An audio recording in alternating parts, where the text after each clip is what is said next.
کیسا قید خانہ؟ جس میں نہ سورج کی گرمی آتی تھی نہ چاند کا نکلنا پتا چلتا تھا۔ اللہ اکبر۔ جب داروغہ زندان کھانا لے کر آتا تھا تو بچوں کو پتا چلتا تھا کہ رات ہو گئی، بچوں کو پتا چلتا تھا کہ صبح ہو گئی، قیامت ہو گئی۔ عزیزو، ایک دن چھوٹے بھائی نے بڑے سے کہا، میں پھر کہہ رہا ہوں کہ میں مسائل پر اطمینان سے پڑھنے کا عادی ہوں تاکہ بات دل تک پہنچ جائے۔ کیا کہا بھیا؟ کیوں نہ ہم داروغہ زندان سے بات کریں، ہو سکتا ہے کہ وہ ہمیں آزاد کر دے۔ بڑے بھائی نے کہا ٹھیک ہے، آنے دو، ہم بات کرتے ہیں۔ اب داروغہ زندان آئے، کھانا رکھا، مڑ کے جانے لگا۔ بچوں نے کہا داروغہ زندان کیا ہماری کچھ بات سنو گے؟ مرتبہ داروغہ کہتا ہے کیا کہنا چاہتے ہو؟ کہا بس ہمیں اتنا بتا دے کہ تم محمد عربی کو جانتے ہو؟ اللہ اکبر۔ اس نے کہا ہاں جانتا ہوں، میں محمد کا کلمہ پڑھتا ہوں۔ کہا یہ بھی بتا دے تو پھر تو تم علی مرتضیٰ کو بھی جانتے ہوں گے؟ اس نے کہا میں علی مرتضیٰ کو بھی جانتا ہوں۔ کہا کیا تم عقیل کو بھی جانتے ہو؟ اس نے کہا ہاں جانتا ہوں۔ بچوں یہ تو بتاؤ، پوچھتے کیوں ہو؟ کہ تجھے نہیں پتا ہم مسلم کی جمہوریت ہیں، ہم مسلم کے بچے ہیں۔ تاریخ میں لکھا کہ جیسے مسلم کا نام سنا داروغہ زندان نے اپنے آپ کو قدموں پہ گرا دیا۔ اللہ اکبر، اللہ اکبر۔ تھوڑا سا میری طرف متوجہ ہو جائیں گے۔ مسائل کبھی بھی امیر بن کے نہ سنا کرو، مسائل غریب بن کے سنا کرو۔ ایسے سنو جیسے زہرا سنتی ہے، ایسے سنو جیسے امام سنتے ہیں۔ کیا کہا؟ میرا شہزادو پہلے کیوں نہیں بتایا؟ میں تمہیں آزاد کرتا ہوں۔ اب عجیب جملہ لکھا تاریخ میں، بچوں کے قدم آگے بڑھے۔ داروغہ زندان نے بچوں کے ہاتھوں کو پکڑ لیا اور پکڑ کر کہا بچوں کہاں جا رہے ہو؟ کہا داروغہ زندان تو نے آزاد نہیں کیا۔ کہا آزاد تو میں نے کیا لیکن مجھ سے ایک وعدہ کرو۔ بچوں نے کہا کیا وعدہ چاہتے ہو؟ اے داروغہ زندان تم جانتے ہو ہم یتیم ہو گئے ہیں، اے داروغہ زندان کوئی ایسی چیز نہ مانگ لینا جسے ہم دے نہ سکے۔ داروغہ نے ہاتھ کو جوڑ کر کہا نہیں بچوں، بس میں یہ وعدہ چاہتا ہوں کہ جب تم جنت میں جاؤ تو میری سفارش کر دینا، مجھے تجھے بھی جنت میں لے جانا۔ بڑا بھائی خاموش رہا۔ چھوٹے بھائی نے 2 قدم آگے بڑھائے اور بڑھا کر کہا اے داروغہ زندان میں وعدہ کرتا ہوں جب تک تو جنت میں نہ جائے گا میں جنت میں۔ جزاکم ربکم خیر الجزا۔ خدا آپ کی آوازوں پہ رحمت نازل کرے۔ آزاد ہو گئے بچے، لیکن ذرا تصور کرے جس شہر میں پہلی بار بچے آئے ہو ان بچوں کو راستہ کیا معلوم ہوتا۔ تاریخ نے عجیب جملہ لکھا، ساری رات بچے کبھی کوفے کی اس گلی میں، کبھی کوفے کی اس گلی میں، کبھی کوفے کی اس گلی میں۔ جب صبح کی اذان ہوئی تو حالت یہ ہے کہ بچوں کے پیروں پر ورم آ گیا، پیروں سے خون نکلنے لگا۔ چھوٹے بھائی نے بڑے بھائی کا ہاتھ پکڑا، بھیا اب چلنے کی طاقت نہیں رہی، بھیا اب چلنے کی طاقت نہیں رہی۔ اے میرے لال تھوڑا صبر کر لو، ابھی سورج نمودار ہو جائے گا، ہم کوئی حفاظت کا مکان ڈھونڈ لیتے ہیں۔ چھوٹے چھوٹے بچوں نے چھپنے کی جگہ تلاش کی۔ جب کچھ نہ تلاش ہو سکا ایک درخت کو دیکھا، بڑا چھوٹے سے کہتا ہے بھیا ہم اس درخت پر چڑھ جاتے ہیں، جب سورج غروب ہو جائے گا تو پھر ہم مدینے کا راستہ ڈھونڈیں گے۔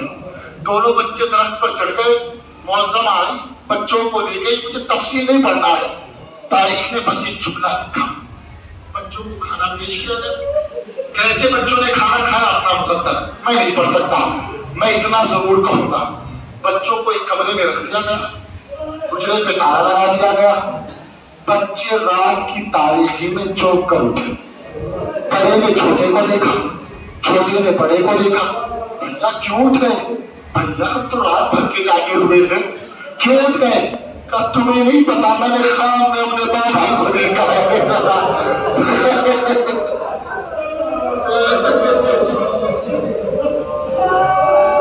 میں نے خواب میں اپنے بابا کو دیکھا ہے. کہا کیا دیکھا؟ کہا میرے بابا رسول کے سامنے کھڑے تھے اور رسول سے کہہ رہے تھے یا رسول اللہ میں اپنے تو چھوٹے چھوٹے بچے کوفے کی گلیوں میں تڑپتے ہوئے چھوڑ کر آ گیا. رسول نے کہا مسلم ارے گھبراؤ نہیں، تیرے بچے کچھ لمحے میں تجھے مل جائیں گے. بھائی اتنا سننا تھا. دونوں بھائیوں نے ایک دوسرے کی گردن میں ہاتھوں کو ڈال دیا، رونا شروع کیا. رونے کی آواز حارث کے کانوں میں پہنچی. حارث دروازے پہ آیا، دروازہ توڑا. اب قیامت ہو گئی عزیزوں. دروازے میں اندھیرا تھا، کمرے میں روشنی نہیں. اب حارث نے آواز کے سہارے بچوں کو ڈھونڈنا شروع کیا. کبھی یہاں ہاتھ رکھا، کبھی یہاں ہاتھ رکھا، بچے نہ ملے. اب جو اس نے ہاتھ کو رکھا اس کا ہاتھ بچوں کے سروں پر پڑا، اس کا ہاتھ بچوں کے سر پر پڑا. بس میری طرف دیکھیے گا قیامت ہو جائے گی. بچوں کے سروں پر اس کا ہاتھ پڑا. اس نے بچوں کے ہاتھ کو نہیں پکڑا، بالوں کو پکڑا.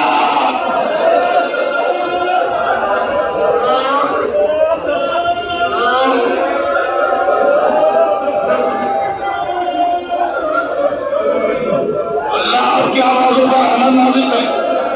بچوں کے بالوں کو پکڑا، کھانسی ہوا، سہنے کھانا میں لایا. قیامت ہو گئی عزیزوں. بالوں کو نہیں پکڑا، بچوں کی زلفوں کو پکڑ کر تماچے مارنا شروع کیے. تماچے، بچوں کے ہونٹوں سے خون نکلنے لگا، دانت ٹوٹنے لگے. بچے چلاتے رہے ہم یقین میں مسلم ہیں.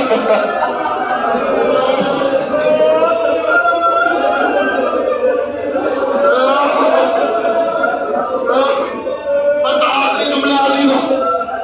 بیوی سامنے آ گئی. اے ظالم، یہ فرزند زہرا ہے، انہیں چھوڑ دے. ظالم کو رحم نہ آیا. میں خدا کی قسم مجھ میں طاقت نہیں ہے کہ میں یہ پڑھ سکوں کہ بچوں کو کیسے وہ دریا کے کنارے لایا. بس اتنا ضرور کہوں گا خود گھوڑے پر سوار تھا، بچے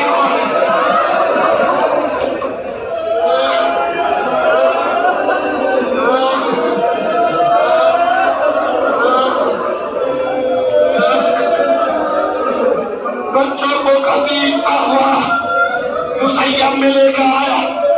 نہر فرات کا کنارا. بچے حارث کے قریب آئے. حارث تو ہمیں کے قتل کرنا چاہتا ہے، کہا مجھے انعام ملے گا. بچے کہتے گھبرا نہیں، ہمیں مدینہ پہنچا دے، ماموں عباس سے اتنا انعام دلواؤں گا کہ تیری زندگی بن جائے گی. حارث سمجھ گیا بچوں کو کربلا کا علم نہیں ہے.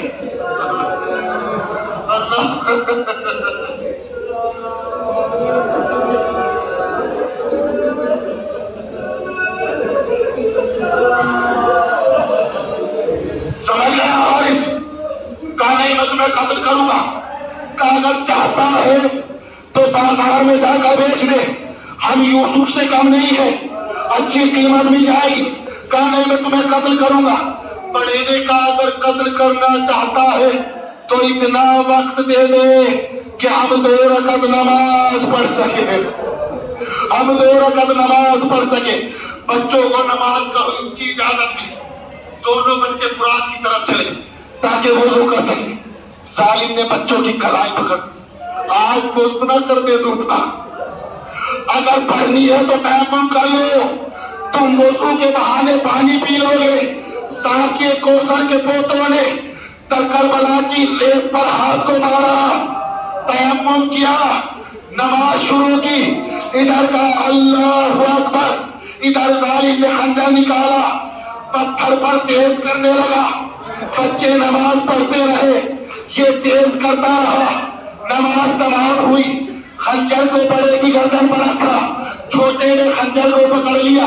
بڑا بھائی ارے باپ کی مانند ہوتا ہے، اگر قتل کرنا ہے تو مجھے قتل کرو.